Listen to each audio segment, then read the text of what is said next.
Bonjour à tous, bienvenue sur ma chaîne Le Fil d'Ariane avec donc de très très très rares interviews et de personnes tout à fait sélectionnées, triées sur le volet.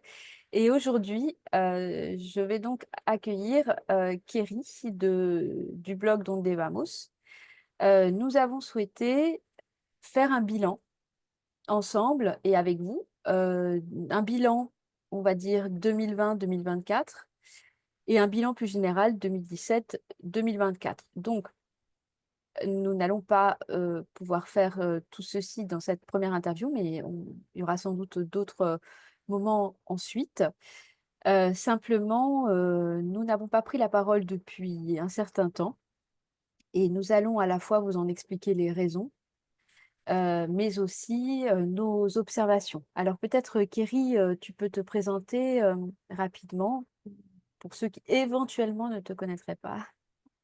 Alors bonjour, à tous, bonjour Ariane. Oui, bah, me présenter, moi, en gros, j'ai un blog, qui s'appelle Dans des Bameuses, donc que j'ai ouvert il y a plus de 10 ans maintenant, presque même 20 ans maintenant, ouh là là, et moins de 12 ans où je parle de pédocriminalité. Je suis connue pour avoir parlé, de pas mal de procédures, qui concernent des mamans dont les enfants avaient été victimes d'inceste. Et puis, aussi j'ai travaillé sur les affaires, du trou. J'ai, essayé de creuser un peu sur, ou trop sur, la question des réseaux pédocriminels. Voilà, pour me présenter brièvement. Voilà. Et donc je vais rajouter aussi pour ceux qui arrivent ou qui n'ont pas forcément, ces informations, que ça fait plus de 10 ans que nous travaillons ensemble puisque personnellement ma première formation en tant que psychologue, il y a plus de 20 ans, est la protection de l'enfance et j'ai donc, d'abord, travaillé dans l'enfance maltraitée et que c'est à l'occasion, je crois, de différents dossiers, que nous avons, été mis en contact et j'ai aussi, puisqu'on tu parlais d'un des sujets principaux, qui, sont nos sujets de recherche. J'ai donc, écrit le livre avec Amandine Lafargue, ma collègue, publié en 2013 aux éditions universitaires Duno, qui s'appelle «Psychopathologie de la de la pédophilie». Pardon, c'est, en pédophilie pour être un peu plus sur un thème un peu plus large, au public, mais «Psychopathologie de la pédophilie», il y a eu une deuxième édition. Ce n'est donc pas un un domaine d'expertise, que nous découvrons. J'ai aussi fait des signalements, pour la justice, j'ai aussi fait, différents types d'expertises. J'ai aussi donné des formations dans l'administration pénitentiaire, prise en charge de la délinquance sexuelle et cetera. Donc tout ceci pour dire que nous parlons depuis une place, qui est, une place où nous travaillons des sujets communs qui sont la protection de l'enfance, la lutte contre la pédophilie, pédocriminalité, à l'intérieur de laquelle se situent, hein, les droits sexuels et l'éducation sexuelle, de l'OMS, dont nous avons parlé en 2017 ensemble.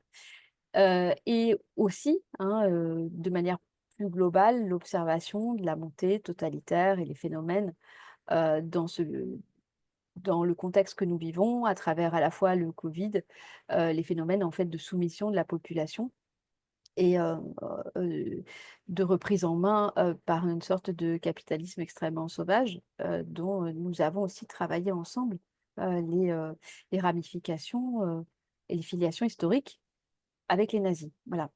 Est-ce que tu veux Oui. rajouter quelque chose par rapport à Alors cette première présentation? effectivement, il y a pas que la pédocriminalité, il y a aussi de mon côté et du tien d'ailleurs, beaucoup l'observation des mécanismes de la société, vers où on va, dans quel système, on est actuellement, qu'est-ce qui dysfonctionne?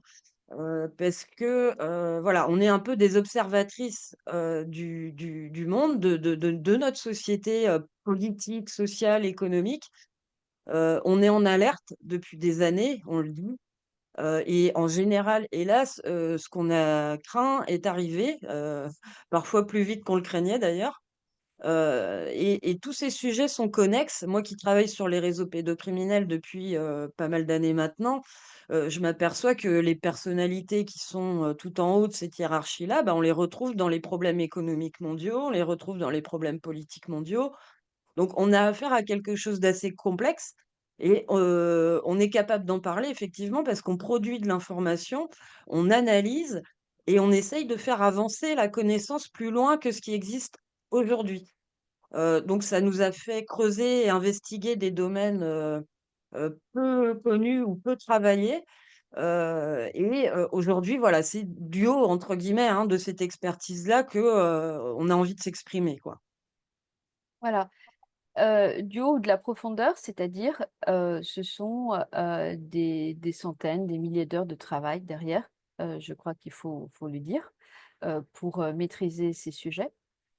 Hem et on ne s'est pas exprimé depuis plusieurs mois, heu, pour différentes raisons. Je vais te laisser exposer, les tiennes. Je vais, développer les miennes. Tout d'abord, me concernant sur, mes sujets de prédilection, la protection de l'enfance, la philosophie politique, avec la montée totalitaire, le déferlement totalitaire, mais aussi, les mes sujets de prédilection en fait, hein, la contagion délirante, ceux sur lesquels je travaille depuis, la contagion délirante, c'est un terme que j'ai créé en 2008-2009, voilà. Heu et bien, je me suis rendu compte, que c'est pas nouveau, ça fait quelques années que ça dure.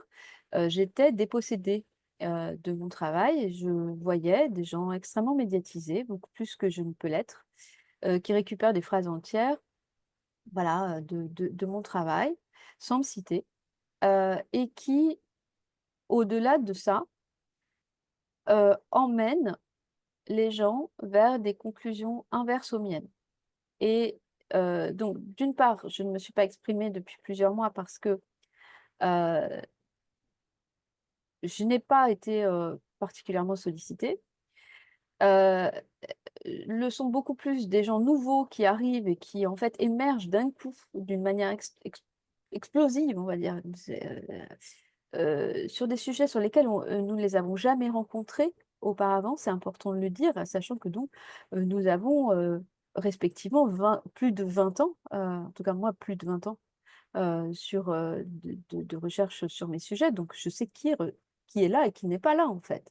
Donc quand je vois émerger de nouvelles figures qui d'un coup sont spécialistes et experts en 2 jours, ça fait toujours bizarre et surtout quand je les entends avec mes propres mots, mes propres phrases. Hem et pas que les miens d'ailleurs, hein, on pourrait parler aussi de ton travail et puis de d'autres, hein, de celui d'autres. Et devenir expert, mais surtout emmener les gens, vers, des endroits où, les conclusions sont presque les préconisations sont presque sont parfois strictement inverses aux miennes, donc pour parler de moi. Et le deuxième point, mais je vais te laisser t'exprimer là-dessus, c'est, la confusion dans laquelle ces sujets aujourd'hui se trouvent. C'est-à-dire que, heu, on a l'impression qu'on n'y comprend, plus rien et d'ailleurs je crois que tu avais écrit un article dessus, hein, sur le bruit, peut-être, tu peux nous en parler et Oui, déjà tout à ton fait. Là, on sentiment. arrive un petit peu au cœur de ce qu'on voulait dire aujourd'hui. C'est un petit peu on a levé le pied ces derniers mois, toi comme moi, pour des raisons, assez similaires, hein. C'est-à-dire que, il y avait beaucoup de bruit sur ce sujet qui me tient à cœur, c'est, la pédocriminalité. Tellement de bruit que, j'étais devenue inaudible. Toute enquête avec un peu de recul devenait inaudible. On était arrivé dans un domaine où on était dans le sensationnel, dans l'émotionnel. Alors que, ceux qui travaillent sur ces sujets depuis longtemps et j'en ai parlé avec eux, je peux citer par exemple Wanted Pédo, je peux citer Alexandre Le Breton, on a pris le parti d'éviter ça justement pour, faire appel à l'intellect des gens et qui replacent les pièces du puzzle, les unes après les autres. Aujourd'hui, on a même des gens qui viennent nous ressortir les théories des faux souvenirs. Je veux dire, si on en est encore là, c'est un retour en arrière de 10 ans, c'est insupportable. Je peux pas là-dessus, moi, aller continuer à aller plus loin que ce que j'ai déjà dit, dans ces conditions-là. Donc j'ai préféré me taire. J'attends un moment favorable où, on pourra, s'exprimer de manière à peu près audible sur ce sujet. L'idée, c'était aussi de pas perdre de temps et d'énergie, de pas rajouter du bruit au bruit, de pas, être dans la cacophonie, quoi. Voilà, en gros, moi, mes motivations. J'ai l'impression qu'aujourd'hui, le sensationnel, a fait son heure, que, les gens sont peut-être un peu écœurés aussi, de ces titres, j'allais dire, putaclic, mais c'est le terme qu'on utilise en journalisme, hein. Voilà, donc moi, je cherche pas l'audience, je cherche pas le clic. Par contre, je cherche, à capter du temps de cerveau des gens, heu et là, c'était devenu impossible, en fait, voilà. Oui, et puis il faut donc rappeler aussi que notre notre propre travail, nos propres recherches ont été terriblement affectées par, cette cacophonie, cette confusion et ce sensationnalisme, puisque c'est les sujets eux-mêmes ayant été détournés d'une manière ou d'une autre dans cette confusion, et dans parfois des mensonges aussi, hein, parce qu'en fait, c'est toujours aussi, on se demande si c'est de l'absence de sérieux ou voilà quelque chose, qui est erroné, mais il y a différents mensonges qui peuvent être proférés, hein, sur des médias et comme, beaucoup de gens ne prennent pas le temps de la vérification, eh bien, ces mensonges sont répétés à l'envi et finalement nos propres noms et nos propres travaux sont donc maintenant assimilés à, cette grande bouillabaisse, j'avais envie de dire. Ça C'est voilà, un peu le problème effectivement aujourd'hui. C'est-à-dire que les gens, beaucoup n'ont pas les moyens de faire, le tri entre le bon grain et l'ivraie, c'est-à-dire, ce qui est sérieux, vérifié et ce qui ne l'est pas. Et aujourd'hui, on assiste, à des espèces de combats de personnalité, qui n'ont oui, rien à voir avec le combat. Au final, on parle pas, des combats. Moi, je sais que, je j'ai regardé beaucoup de vidéos d'intervenants récents sur ce sujet-là. J'ai été frappée du peu de minutes au cours desquelles on parle vraiment des enfants, des réseaux, de comment on agit, de voilà, de qu'est-ce qu'on fait maintenant. Voilà. absolument et par ailleurs, outre donc la confusion, le sensationnalisme et je vais parler pour moi, rapidement, même si ce n'est pas le sujet, sur lequel on souhaite, hem, parler aujourd'hui, mais il y a une tentative de décrédibilisation, c'est-à-dire de nous quelque part ôter l'expertise que nous avons. Comme je l'expliquais, moi j'ai dû, l'expliquer à plusieurs reprises, sur ma formation, et sur les études et sur mon expérience professionnelle qui me permettent de parler de la protection psychique des enfants. Aujourd'hui, on voit des gens qui, débarquent, qui n'ont aucune formation et qui viennent remettre en cause la formation des professionnels. Je vais prendre un exemple, sur, l'exemple qui s'est passé cette année où, il y a eu quand même toute une ingénierie, il me semble, pour essayer de convaincre, un certain nombre de personnes que l'enfant a une sexualité. Alors, au-delà de la psychologie, du corpus de psychologie de l'enfant, qui n'est pas moi, ce n'est pas, un sectarisme ou voilà, ou une dérive sectaire, on a pu le dire. C'est un corpus de psychologie de l'enfant. Le fait que l'enfant n'a pas de sexualité, c'est la loi qui le prévoit, puisque un mineur, par définition, n'a pas de consentement. Donc il n'a pas de sexualité dans le sens qu'il ne peut donc pas pratiquer une sexualité.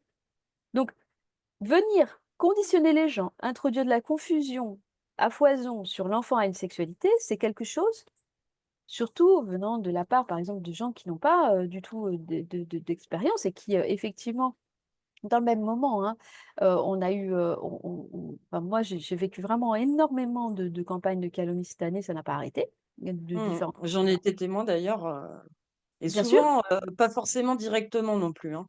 Mmh. oui, oui, toi tu as été témoin des coulisses, hein, où ça commence parfois bien avant, voilà donc simplement on voit bien que le but est de défigurer le messager pour qu'il ne puisse plus porter son message, d'empêcher la clarté du message, parce que, par exemple, rappeler la loi, c'est quand même important, je veux dire, sur le fait que, si, l'enfant avait une sexualité, le législateur, estimerait qu'il faudrait donc examiner, son consentement. Or, il n'en est pas question pour les mineurs, donc je veux dire, c'est une base. Donc il y a une confusion qui est en train d'être, introduite, il y a une invisibilisation claire comme on peut le voir, par exemple, pour maître Virginie Darbojoriquia, qui est la seule avocate en France à avoir travaillé les textes sur la protection, de l'enfance par rapport aux textes de l'OMS et sur l'illégalité de tout ceci, elle n'a été reçue nulle part pour son Mmh. et c'est quand même des choses qui doivent nous interpeller. Pourquoi des professionnels ou voilà, ou des enquêteurs comme toi, qui sont là depuis très longtemps, qui font du travail sérieux, heu, qui attendent des arguments, sont à ce point évincés, calomniés, parce que Virginie Darbojoriquia, elle a aussi subi, son lot Bon, de on a tous des trolls qui moi, il y en a qui me traitent d'infiltrée, et cetera aussi, hein, des types qui me l'ont jamais dit en face d'ailleurs, mais bon. et Mmh. pourquoi on a une médiatisation de nouvelles figures qui d'un coup, effectivement, on ne parle plus du sujet, on ne parle plus tout est fait pour créer de la polémique et du scandale. Donc moi, à plusieurs reprises, j'ai été, comment dire? Provoquée pour entrer dans des scandales publics. Donc je ne rentre pas là-dedans, mais on voit bien que c'est fait pour créer beaucoup de mal, faire vraiment beaucoup de mal, pas seulement à la personne, mais surtout à la cause que nous défendons. Et donc on s'interroge beaucoup sur ce mélange de vrai et de faux, sur cette confusion, sur ce sensationnalisme, sur ce détournement des causes et sur la médiatisation de figures, dont dont on s'étonne Bah, quand on regarde de le leur travail qui a été parcours, fait, voilà, on oui. reprend le Covid par exemple, parce que qu'est-ce qui s'est passé? C'est ça qui est intéressant, c'est que depuis le Covid ont émergé des personnalités, qui, se, passent la soupe les unes aux autres, et au final, on regarde en France, combien de plaintes ont abouti? Bah, à ma connaissance, aucune. Il y a personne en France qui a été renvoyé devant un tribunal pour avoir menti pendant le Covid, alors qu'à l'étranger, il y a quand même deux trois plaintes qui ont avancé. Je pense à l'Espagne, à l'Allemagne, à la Belgique, même en Angleterre. Donc on n'a aucune révélation, au niveau de la politique en France, alors que dans les pays à côté, ça commence depuis plus d'un an. Nous, on en est toujours au niveau zéro. À quoi servent, ces, résistants autoproclamés? Je me pose vraiment la question. À part occuper du temps de cerveau, je vois pas. Oui. Alors, c'est vrai que la question des plaintes, par exemple, est une question clé. Il me semble que ça soit, pour le Covid comme pour, l'éducation sexuelle, que, ce qui dérange énormément, dans le discours à la fois de, maître Virginie Darbojoriquia et le mien depuis la philosophie politique et la philosophie du droit, hein, c'est le constat, de l'illégalité, de ce qui a pu se passer, par exemple, dans la suspension des droits, heu, pendant le Covid, hein. Il y avait des humains qui avaient des droits et d'autres qui n'en avaient pas, par exemple. Ça, c'est profondément contraire à Et l'esprit de la c'est loi. peu Je pense, dénoncé, hein, finalement, cet aspect-là, hein. On est heu vraiment sur des détails, hein, aujourd'hui, hein. et bien sûr et je pense aussi que, ce qui est, or, si pour malgré tout, si les tribunaux avaient réellement été envahis, comme le souhaitait, Rainer Fulmich, hein, puisqu'il avait donné l'expertise du grand jury pour, précisément que dans les différents pays, on ait les éléments pour déposer des plaintes, peut-être que la situation serait un petit peu différente. Non pas que j'ai une grande croyance dans la justice, mais je constate qu'en tout cas, c'est un élément clé, c'est que les plaintes effectivement, ne soient pas déposées ou qu'elles n'aboutissent pas ou en tout cas de ne pas rappeler aux gens le caractère illégal de ce qu'ils sont en train de subir et c'est la même chose pour les sujets qui nous occupent, à savoir, l'éducation sexuelle et les droits sexuels. Virginie Desroches-Orequia, dans le colloque du 13 mai 2023 à Paris, «La dérive totalitaire sur les enfants», mmh, donc j'avais bien nommé ça «dérive totalitaire». Je vois que ce terme est repris, heu, avec des intentions et des préconisations qui ne sont pas les miennes.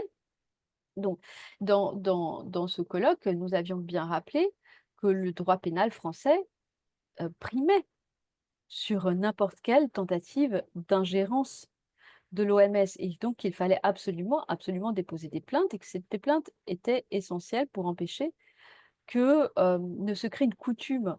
C'est-à-dire, en fait, qu'à partir du moment où des enfants sont initiés, ils deviennent ensuite, sexualisés pour avoir été initiés et on voit bien que ce message, heu, il est non seulement, interdit, mais que tous ceux qui le portent sont invisibilisés, sont mis de côté, comme les parents en colère qui ont incité donc des parents à déposer des plaintes et cetera. Parce que en réalité, je crois que c'est l'un des nerfs de la guerre. Alors il y a aussi d'autres informations, on a bien vu, hein, tout ce qui amène au transhumanisme et quelle est la véritable fusion homme-machine, on voit bien que ce sont des informations qui ne doivent pas sortir.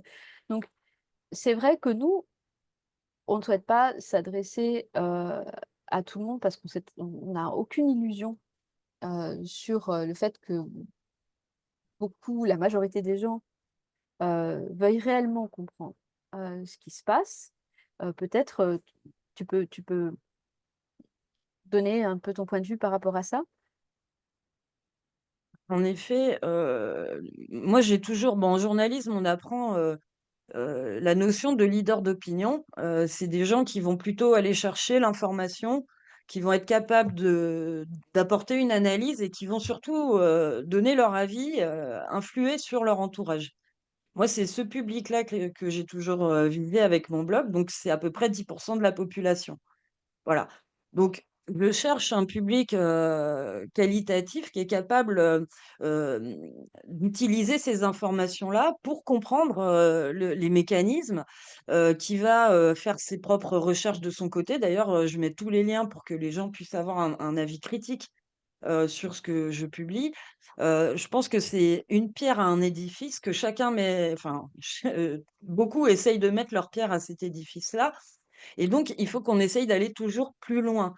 Voilà. Moi, je suis assez, étonnée de constater que dans, ce qu'on appelle la résistance aujourd'hui, la dissidence, on se retrouve avec un système finalement comme le mainstream, où on a des gens en plateau qui commandent du commentaire, qui font même pas de l'analyse, on va dire, puisqu'ils recrachent, ce qui a déjà été dit, ce qui a déjà été fait. Ils retravaillent ce qui est bankable, pour faire du clic. Ils sont omniprésents en appelant les autres en plus à bouger et en constatant qu'il se passe rien. Ouh là là, les gens qu'est-ce qu'ils sont, inactifs. Bon, bah, oui, mais parce que si les gens passent leur temps à regarder ce genre de vidéos, forcément on va pas avancer, quoi. Voilà, moi c'est un peu un agacement que j'ai. Alors il y a de la paresse, hein, ça c'est sûr que c'est plus facile de regarder, une vidéo d'une heure, qui commande du commentaire que, de se fader, effectivement un bouquin d'Ariane Biran ou même un article, que j'ai écrit. Voilà, bon. Après la question c'est: à quoi ça sert tout ça? Moi je me demande, quelle est l'utilité de tout ce système? Et je vois que tout le monde en plus est en train d'arriver tout doucement vers des solutions politiques. Ça me ferait bien rire parce que tout ce petit monde-là vient aussi de dire ces derniers mois, là, en 6 mois de temps, j'en ai entendu 4-5 expliquer qu'ils parleraient plus, de pédocriminalité et de réseaux pédophiles. Donc si on parle pas du cœur du sujet qui permet de comprendre un peu comment fonctionne tout le reste, puisqu'on parle de chantage, on parle de corruption, bah, à quoi sert tout ce temps de cerveau, utilisé? À quoi servent, ces vidéos? Voilà, j'aimerais bien, que ça se calme. J'aimerais bien que les gens aillent vers du qualitatif aujourd'hui. Alors je dis pas qu'il y a que moi, hein, loin de là dans le qualitatif, il y a beaucoup de gens, sauf qu'effectivement, ils sont très peu visibles, et tout ce qui amène à la réflexion, c'est un petit peu banni aujourd'hui et c'est très mal référencé, il faut le dire, par, les réseaux sociaux et les plateformes. Oui. Donc c'est un appel quelque part à une prise de conscience, sur des processus, que que tu souhaites faire? Ouais. Est-ce que tu as des conseils, par exemple, pour les gens, ou Alors, ou bah, moi justement moi qu'ils ce arrivent à que discerner? Parce que c'est compliqué, en fait, c'est très compliqué. Par exemple, c'est vrai que c'est compliqué de repérer, hein, des gens qui et des discours, ça peut avoir l'air, parfait, et malheureusement, ça ne l'est pas. Donc quand on n'est pas spécialiste, comment on fait, hein? bah, c'est clair que surtout, en plus, ils se revendiquent intègres à longueur de vidéo, en général, ce que toi ou moi, ne faisons jamais. Donc c'est assez difficile, hein, par contre, bon, il y a quand même deux trois trucs qu'il faudrait, 2-3 questions qu'il faudrait se poser quand on entend, quelqu'un, surtout quand il fait des, entre guillemets, «révélations», c'est de où parle, cette personne? C'est-à-dire quel est son intérêt, quand il parle, notamment financier? Puisque aujourd'hui tout est monétisé, même le combat sur la pédocriminalité, donc si les gens, gagnent de l'argent avec un combat, attention quoi, on peut être beaucoup plus dans le j'allais dire dans le consensuel qu'il ne le faudrait. Est-ce qu'il parle de lui déjà ou du combat? Première chose à se demander parce que quand je vois certaines vidéos où 150 commentaires derrière disent: «Oh là là, tu le plus beau, t'es le meilleur, grâce à toi on a avancé», mais on a avancé où? Le sujet, c'est pas le porteur du message, le sujet, c'est le message, c'est le combat. C'est où on en est aujourd'hui, dans quelle société on vit, et c'est pas en regardant des vidéos qui permettent en plus de se donner bonne conscience parce qu'on croit que, on fait par là un acte résistant quelque part, et c'est pas le cas, je tiens à le dire. C'est pas en faisant ça qu'on va faire avancer les choses. Va falloir que les gens se parlent, va falloir qu'ils se prennent en main, va falloir qu'on s'organise, et je suis assez inquiète d'ailleurs parce que, les démocrates dans ce pays ne sont pas majoritaires, hein. Faut être clair. Si on enlève, tous ceux qui espèrent un régime fort, dictatorial et cetera, tous ceux qui s'en foutent, ceux qui ont vraiment les valeurs démocratiques, dans la peau, il y en a pas beaucoup. Je dirais à peine un tiers de la population. Donc l'heure est grave. Qu'est-ce que vont nous proposer tous ces gens? Où vont aller, les gens qui les suivent? Est-ce qu'ils vont avoir les moyens de réfléchir à la soupe qu'on est en train de leur servir, aux leaders charismatiques à 2 francs qu'on va leur présenter ou qu'on est déjà en train de commencer à leur présenter? Enfin, à un moment, à quoi sert tout ce temps, passé derrière des vidéos, quoi? Je pose la question. Et donc, se poser quand quelqu'un parle aussi, la 3e question, c'est qu'est-ce qu'il a fait concrètement? Regarder les actes, le sérieux du travail réalisé ou pas. Et la D'ailleurs, cohérence, j'ai envie de les rajouter la oui, cohérence et d'où il vient. D'où il vient. C'est-à-dire, c'est important de regarder, que faisait la personne qui parle il y a 10 ans, réellement, pas ce qu'elle dit, parce que des fois, il y a beaucoup de hein, voilà, mais qu'est-ce qu'elle faisait réellement? Voilà. voilà. Donc moi je tiens, aussi à mettre une alerte, hein, sur le leader charismatique. Ça c'est pour les sectes, hein, le leader charismatique. Exactement. C'est pas pour la politique, c'est pas pour la gestion de la société, hein. Les rois, que certains attendent, ils étaient aussi placés par des banquiers, et puis quand il y avait un roi qui plaisait pas, ben, on en mettait un autre, hein, c'est aussi simple que ça. Donc maintenant la question c'est, les moyens d'autodéfense. C'est d'aller au-delà des discours faciles à digérer, au-delà des solutions qui pourraient avoir l'air, séduisantes a priori. C'est pas un homme fort, qui permettra de sortir, les gens de cette situation, quoi. Voilà. En gros, le message, pour, cette interview-là, on a d'autres choses à dire, on y reviendra certainement, plus tard. Oui. Après, je pense que, peut-être pour finir, j'aimerais rajouter que, il y a une responsabilité individuelle. Parce qu'en fait, si on soutient, des gens qui, en réalité, peuvent être des escrocs, faut le dire clairement, qui, envoient les gens dans le mur, qui peuvent contribuer, aussi, à des campagnes de calomnie et cetera, on a une responsabilité. On peut pas dire: «Bah, non, je savais pas», parce que en fait, oui, on peut dire: «Je ne savais pas», mais on a quand même beaucoup d'éléments, pour savoir. La première chose, c'est distinguer les paroles et les écrits. Il faut aller voir réellement, heu, ce qui est écrit, au-delà de ce que les personnes peuvent raconter dans, des vidéos. Les vidéos, c'est les paroles s'envolent, hein, les écrits restent, hein, par exemple. Donc quand, on m'exhorte, comme ça a pu être le cas, de m'unir absolument, parce que la résistance unit, mais avec ce qui préconise le contraire, c'est-à-dire ce qui incarne ce contre quoi je lutte. C'est-à-dire, par exemple, la légitimation de l'OMS et de ses cours d'éducation sexuelle. Je ne peux pas m'unir avec des gens qui légitiment l'OMS et les cours d'éducation sexuelle, on est bien d'accord, par rapport à la cohérence de tout ce que j'ai fait. Or, pour autant, c'est bien ce qu'on me demande régulièrement de faire, faute de lire, faute d'investiguer. Donc, chacun a une responsabilité individuelle de savoir quelle cause il défend, avec qui il la défend, qui il soutient. Est-ce qu'il entre dans des polémiques sans avoir le contradictoire, par exemple? Et ça, c'est quand même assez important parce qu'il y a vraiment eu, moi qui connais un peu, les choses, l'autre versant, toi aussi d'ailleurs, hein, Kérine qui le connaît, nous savons bien, que souvent, ce qui est de l'ordre de l'apparence ne reflète pas, la réalité. Donc, qui apporte des solutions pseudo séduisantes aussi, hein, parce que combien de gens on a pu entendre nous expliquer que demain c'était fini, tous unis, tous solidaires, et en réalité on en est où aujourd'hui? Moi Toujours aussi, c'est marrant, on m'a accusée de diviser. À chaque fois que j'ai pris la voilà, parole pour parler de mon sujet, sans parler de quoi que ce soit d'autre, on m'a dit que je divisais parce que je ne citais pas d'autres stars, de ce combat au moment, quoi. C'est assez terrible. Donc, on peut pas s'unir avec des gens, avec lesquels on n'est pas forcément d'accord sur, soit les méthodes, soit sur le fond sur le du fond combat, soit, voilà, hein. sur le fond, sur les méthodes, sur le sur tout en fait, donc ce n'est pas parce que ça a l'air d'être la même chose que c'est la même chose et Et non. donc ça, c'est une responsabilité individuelle de chacun. De ne pas prendre pour argent comptant ce qui lui est montré dans le monde de l'image. Et ça fait partie de la responsabilité de reprise en main dont tu parlais, je pense.